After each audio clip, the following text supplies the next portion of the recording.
ریاست تلنگانہ میں وزیر اعلیٰ کے چندرشیکھر راؤ کی زیر قیادت حکومت کی جانب سے شروع کردہ آنکھوں کی روشنی کنٹی ویلگو پروگرام کے دوسرے مرحلے کا آغاز در حقیقت ریاستی عوام کی ضروریات کی تکمیل کا ایک اہم ذریعہ ہے۔ ریاست تلنگانہ میں ایسے لاکھوں افراد موجود ہیں جو مختلف امراض چشم سے متاثر ہو کر قاطر خواہ علاج معالجے سے معاشی کمزوری کے باعث محروم ہیں۔ پارٹی پی کوشک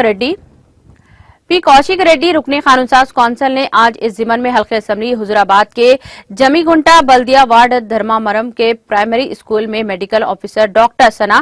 جویریہ کی زیر نگرانی میڈیکل ٹیم کی کنٹی ویلگو مفت تشخیصی کیمپ کا رسمی افتتاح انجام دیا اور تقریب کو مخاطب کرتے ہوئے ان خیالات کا اظہار کیا۔ انہوں نے کہا کہ چیف منسٹر تلنگانہ کے چندرشیکھر راؤ ریاست تلنگانہ کو بنگارو اور صحت مند تلنگانہ بنانے کے خواہاں ہیں، نیز اس ضمن میں کروڑا روپے خرچ کیے جا رہے ہیں۔ صدر بلدیہ ٹی راجیشور راؤ، نائب صدر سپنا کوٹی اور جناب الحاج محمد ذاکر خان، صدر ٹاؤن کمیٹی راج کمار، محمد اکبر شاہ،